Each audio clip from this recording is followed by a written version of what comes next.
Fala galera, vamos acompanhar aí a turma da equipe F analisando o jogo de Estudiantes e Flamengo e tudo sobre a classificação do Mengão nos pênaltis. Vamos ver aí a opinião do Pascoal sobre este jogo. E o que o goleiro... Agora, aquele negócio, ele disse que ia se recuperar para os jogadores, né? Aí o Rossi foi lá e se recuperou, pegou 2 pênaltis. Teve a chance de, né? Os 2 pênaltis no mesmo canto. Curioso, né? Mal batidos. Os 2 pênaltis no mesmo canto. Pá! Tirou, o Flamengo está classificado. Eu não fico com a opinião do treinador do Flamengo, do Felipe. Eu não acho que o Flamengo classificou era o que precisava, não. Porque a torcida do Flamengo sabe que para o Flamengo não basta só se classificar. A torcida do Flamengo sabe que para o Flamengo não basta só ganhar. O Flamengo tem que classificar, tem que se classificar jogando bem.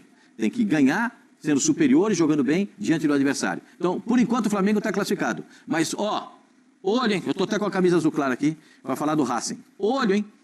É outro tipo de jogo. Projetaremos também. É outro time.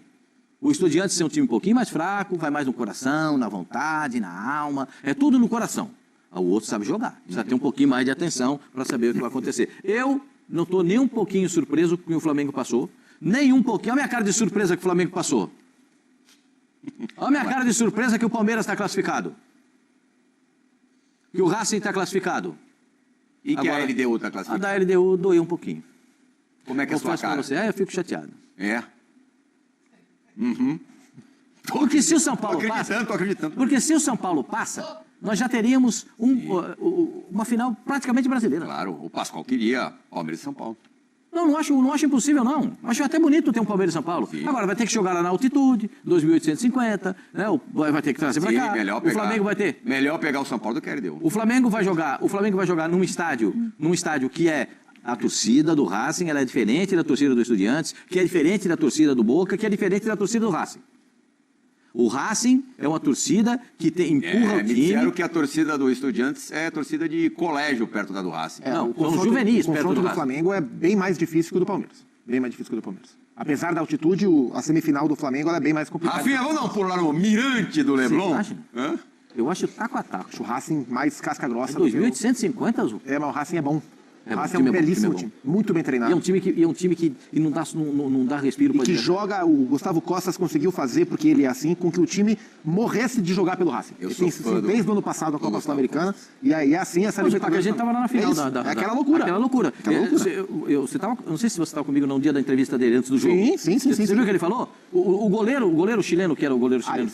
Arias. O Arias falava para ele, calma, porque ele estava empolgadaço e os jogadores tirando a empolgação do treinador. Imaginam, então, contra o Flamengo, o que vai acontecer. Ontem, quando o Estudiantes fez o segundo invalidado, em impedimento, eu tenho certeza absoluta que o nosso Rafa Marques começou a imaginar como seria a sexta-feira pela manhã, lá no Rio de Janeiro, no desembarque, na chegada do Mengão.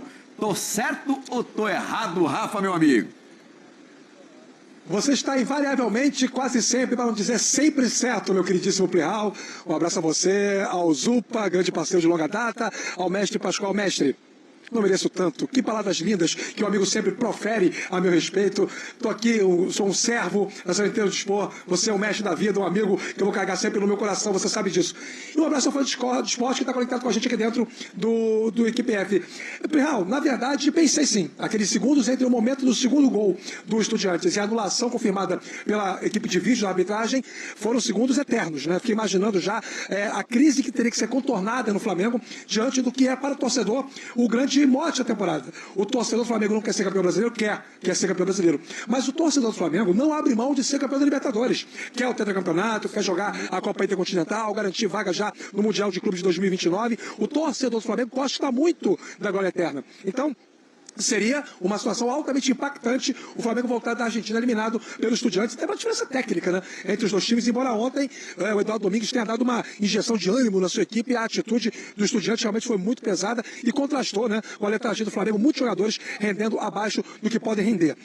O meu destaque, obviamente, é o jogo do Flamengo. Tem clássico aqui no domingo entre o Fluminense e o Botafogo. O Subeldia estreando já como técnico do Fluminense, vai ser apresentado amanhã, na hora do almoço, oficialmente ao torcedor através da imprensa, e já estará no banco de reservas dirigindo a equipe Felipe, contra um Botafogo claudicante no atual momento da temporada. Bom clássico aqui no Rio de Janeiro. E só para contextualizar, estou aqui no Mirante do Leblon, um monumento, né, que é um deck de madeira que não tem um ano preciso da sua inauguração. Especula-se que tenha sido lá por volta dos anos 30, 40, mas ele passou por uma revitalização em 2022. E é um lugar muito aprazível, muito aconchegante, e por isso cenas de vários casais são bastante comuns por aqui, viu, Bial? Percebemos isso um pouco antes do início do programa. Show do Coldplay, tivemos um casal. Teve isso? Teve, você viu, Oswaldo Pascoal. Não se faça de desentendido. Aliás, você viveu durante alguns bons anos no Rio de Janeiro, frequentavas muito as praias cariocas? Em 5 anos eu fui 3 vezes na praia. 3? 3. Mas talvez porque você morasse longe da praia. Não, era atravessar a rua. Ah, não, Pascoal. Você não suporta a areia, a água do Não, mar? essa praia não. Aquele calção de banho, praia, com a tá, água. gente? Não. Assim, eu não sou. Eu morava em frente à praia, prazer enorme, uma alegria enorme ter morado no Rio de Janeiro. Eu tenho só alegrias. E se tivesse que voltar para o Rio de Janeiro, volto com o coração aberto, porque eu adoro o Rio de Janeiro. Mas eu não me dou bem com o sol. Somos dois. Entendeu? Eu não me dou bem com o sol. Então, eu quase nunca... Agora, se você deixar a minha esposa, minhas filhas, minhas netas, meu neto, eles ficam lá, esquece. Pode esquecer deles lá. Das 10 da manhã às 5 da tarde. Não, 10 você está falando tarde, das 8 da manhã já estão lá, e até 6 da manhã. Quando o sol começa a se pôr, aí o pessoal... a gente morava bem em frente à praia, e um prazer enorme, mas eu tenho dificuldade com o sol, por isso que eu fui muito pouco para a praia. Eu ia da minha casa até a TV, era uma reta só, era só aquela avenida, Lúcio Costa que chama aquela avenida, né, o Rafa? Era só aquela avenida, Lúcio Costa, fazia curva e entrava na TV. Porque Era a só Praia da isso. Barra é na Zona Oeste, né? Aqui é a Zona Sul. São regiões diferentes, as duas são costeiras, mas são regiões diferentes do Rio de Janeiro. Por exemplo, aqui atrás de mim estão as praias do Leblon e de Ipanema. E lá no cantinho é a virada do Arpoador para Copacabana. Não dá para ver por aqui, por essa tomada, a praia de Copacabana. E atrás da câmera tem aqui os Dois Irmãos, tem aqui mais adiante a Pedra da Gávea, que é para o outro lado, tem Vidigal, São Conrado, Joá, e aí chega a Barra da Tijuca, onde morava o Oswaldo Pascoal. Tá uma noite bem agradável aqui no Rio, viu, gente? Para Carioca é frio, viu? 19 graus. Eu sei que para paulistano não é, mas para Carioca é frio, só que eu não sinto frio, não. Mas tá agradável, tá. Ontem à noite no Morumbi estava gostosinho também. Vai 14 graus e um vento cortante daqui. Vamos ao Felipe Luiz. O Pascoal já disse na abertura do Equipe F que não concorda com o que disse Felipe Luiz. E o que disse Felipe Luiz? Talvez os titulares das manchetes de amanhã serão... o Flamengo passa mais alguma coisa, né? Sempre tem. Mas a verdade é que a manchete é só uma. O Flamengo está na semifinal, fez o jogo em casa, a eliminatória tem 180 minutos e no final se decidiu nos pênaltis, onde passamos. Se passamos, merecemos passar. O Rossi, ele tem a nossa confiança, tem o carinho dos jogadores do grupo, e quando veio os pênaltis ele veio falar para mim, deixa comigo que eu errei antes, mas eu vou classificar a gente agora. Gustavo Zupac, como diria Jack, o estripador, vamos por partes. Por partes. A análise fria do Felipe quanto à importância prioritariamente do resultado. Você, como Pascoal, discorda ou você acha que o Felipe tem razão? Não, assim, em relação à campanha do Flamengo na Libertadores, é claro que o mais importante a essa altura é estar classificado. Porque raramente se constrói uma campanha vitoriosa em Libertadores só com êxitos retumbantes. O Flamengo de 19 passou nos pênaltis do Emelec, o Flamengo de 19 foi campeão jogando pior que o River, mas virando nos 2 últimos minutos. O Palmeiras do Abel foi campeão perdendo para o River em casa a semifinal, jogando uma final muito ruim contra o Santos, um jogo fraco que ganhou com 100 minutos, né, na prorrogação. E assim é a história da Libertadores. As Copas permitem que você não jogue bem ou não jogue tão bem e passe. Então, assim, claro que o mais importante é a manchete. Eu concordo com o Felipe, a manchete tem que ser: Flamengo se classifica para a semifinal. Mas a gente pode aprofundar. E quando a gente aprofunda, a gente olha o todo. E o todo é que da Libertadores, não só do jogo de ontem, da Libertadores, o que a gente tira de bom, realmente bom do Flamengo, foram os 2 jogos contra o Inter e o primeiro tempo do jogo da semana passada contra o Estudiantes. O Flamengo da Libertadores, ele joga substancialmente pior do que o Flamengo do Campeonato Brasileiro, por exemplo, que é um campeonato de irregularidade. A LDU se classificou na frente do Zupac, Flamengo. a LDU em casa foi bom, Zupac. Sim. Contra a LDU em casa foi bem, mas a fase fora... de grupos como um todo ela foi decepcionante. Esse é o né? gol que a torcida do Flamengo suspirou, né? O Léo Ortiz disse em entrevista que ele segura, Dá uma travada. Ele dá uma travada justamente para deixar o atacante O do Estudiantes sem impedimento, e gol. essa travada foi essencial. Assim, o que mais me chamou a atenção no jogo de ontem, o que mais me incomodou, é porque o time do Flamengo, nas mãos do Felipe, tem, no meu entender, como principal característica a fome pela bola o tempo inteiro, aquela pressão pós-perda, o sufoco na posse de bola do adversário, e isso a gente não viu tanto ontem. Eu fiquei com a impressão que o Flamengo acreditou demais na capacidade técnica de jogar o jogo de ontem. E ontem era um jogo que pedia um pouco mais. O Estudiantes entrou para competir em cada bola, e o Flamengo acreditou demais no fato de ser melhor que o Estudiantes. E por isso não conseguiu ser melhor, embora tenha tido posse de bola, tenha controlado o jogo, mas não foi um time tão perigoso assim ao Muslera, que nem acho que é um grande goleiro. O Muslera aceita muitas vezes, e o Flamengo testou pouco o Muslera. Então o Flamengo facilitou que o Estudiantes fizesse exatamente o jogo que o Estudiantes precisaria fazer para tentar se manter vivo na competição. Mas toda hora aquela casquinha para trás. Pro carrinho, gente, né? Toda hora a mesma bola. Muito, o negócio estava muito manjado.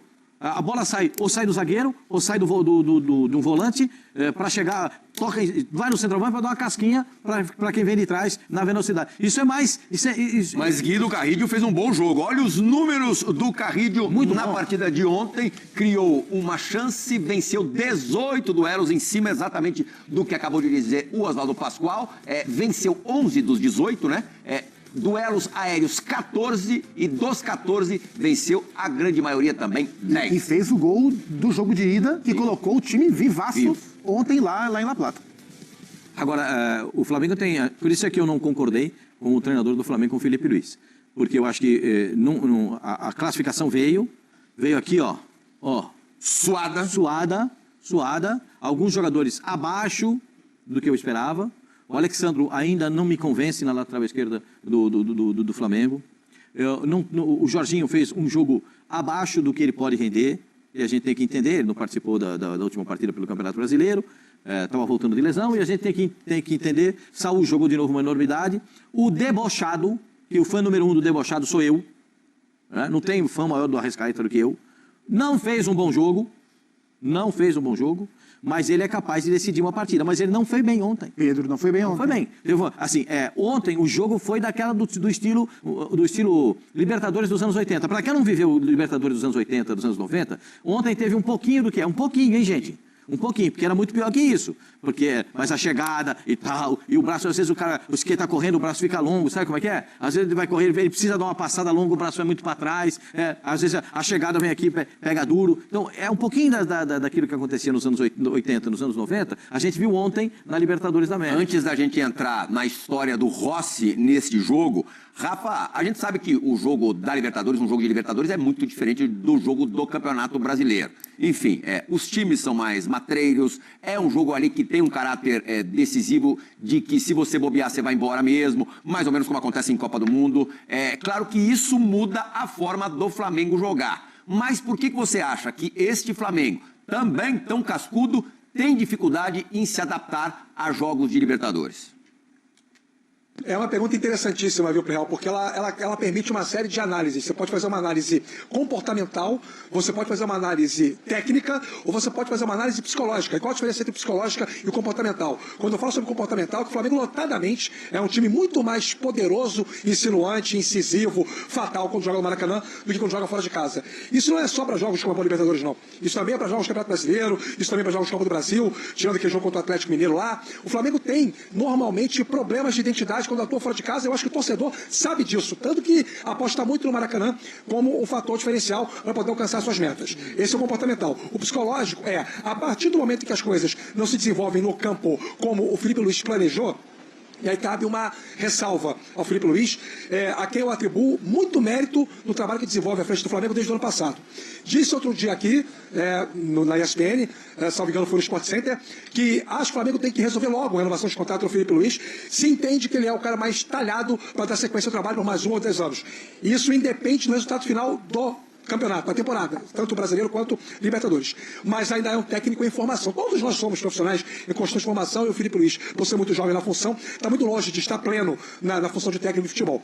E aí eu acho que durante o jogo, em alguns momentos, faltam ações efetivas de gestão com os jogadores para que o time recupere o que está previamente planejado e alinhado em preleção. A sensação que a gente tem é que o Flamengo se perde em alguns momentos durante os jogos. E na Copa Libertadores isso fica mais latejante, por isso que entra o componente psicológico. E a parte técnica, que eu acho que a gente precisa talvez desenvolver melhor, ela tem relação direta com a maneira como o adversário se comporta quando vai enfrentar o Flamengo. Todo mundo tem acesso a todos os dados hoje em dia no futebol. Ontem, por exemplo, o Eduardo Domingues tirou no sistema de rodízio o Arrascaeta no jogo. Não fez marcação individual, mas fez dobra de volante para cima dele e evitou que o uruguaio ficasse muito próximo da área, jogasse perto do Pedro, perto dos homens de lado, o Lino e o Plata. E aí, se o Arrascaeta participando do jogo, o Flamengo perde muito da sua qualidade. O Pascoal fala, né, que ele é o debochado, que ele é o diferente. Sim, e o mundo do futebol sabe disso. Então, quem tiver esse entendimento e conseguir encaixar o modelo de marcação para que o uruguaio não jogue, vai ter vantagens técnicas em cima do Flamengo. Só para citar um exemplo, poderia citar vários. Eu não sei se eu respondi a sua pergunta, Real, mas eu acho que existem estes elementos, não necessariamente na ordem que eu trouxe, que ajudam a explicar por que o Flamengo muitas vezes não é, em jogos fora de casa da Libertadores, aquilo que todo mundo sabe que o Flamengo pode ser. Explicou, sim, senhor. Bom, vamos entrar agora no goleiro Rossi, como a gente disse na abertura do programa, na escalada, saiu de vilão para grande herói da classificação, pegando 2 pênaltis. Depois disso tudo, ele falou a nossa reportagem e vamos reproduzir o que disse o Rossi mais uma vez agora. Fiquei com um pouco na bronca, né, por conta do gol. Eu acho que foi um chute que foi rápido demais, mas eu pessoalmente me cobro muito, eu sei que errei. A posição de goleiro é assim. Hoje teve a possibilidade de errar no jogo, mas garantir a classificação do time. Olha lá, o Rossi ontem nos pênaltis. Antes de mostrar as defesas dos pênaltis, mostraremos o gol do Estudiantes, onde o Rossi foi criticado. Olha lá, 4 pênaltis batidos, 2 a bola entrou, em 2 ele defendeu, vencendo a sua segunda disputa por penais pelo Flamengo. Ontem, gente, eu estava no primeiro tempo ainda na área de zona mista de entrevistas do Morumbis e só escutei o que havia acontecido no primeiro tempo em La Plata. Não havia ainda visto esse golaço do Benedetti, bem bom de jogador argentino. E ele é costumeiramente reserva, ele foi uma surpresa do Eduardo Domingues para o jogo de ontem e jogou muito bem. Ele fez os 2 gols, que o segundo foi anulado. E perdeu o pênalti. Eu li Ficou em cheio na bola. no X, Pascoal, você que não é adepto das redes sociais, que o Rossi tinha tomado, viu, Rafa, um frangaço. Não, eu imaginei aquele frango, eu juro por Deus, falhou. eu te mostro o tweet. Mas falhou. Foi uma Eu falha. acho a bola bem defensável. Mas pro Eu goleiro acho que perdeu o também tá tempo longe. da bola, né? Não, ele falhou. O goleiro do porte dele pega esse tipo. Mas é frangaço? Não, frangaço não, é uma falha, não é frango. Mas se o Flamengo é Frangaço eliminado... não. Frangaço é maldade. Se o Flamengo é eliminado por causa desse gol, a gente estaria falando do Rossi o programa inteiro. Especialmente porque ele é um dos jogadores mais regulares do Flamengo no ano. A temporada do Rossi é espetacular. O Benedetti foi muito feliz no chute, é um chute muito difícil de colocar onde ele colocou, né? Se existe a bochecha, foi na gengiva da rede. Você é da posição, você Já sabe. foi, né? E você também era um bom goleiro. Eu tomaria esse gol porque eu nunca fui tão bom quanto o Rossi. Mas o Rossi pegaria essa bola. É verdade, o que o Rossi falou é verdade, foi um chute muito rápido e de um acerto. Ele pegou de primeira. Um acerto raro. Sim, a bola pega no peito do pé, assim. Mas ele falhou, gente.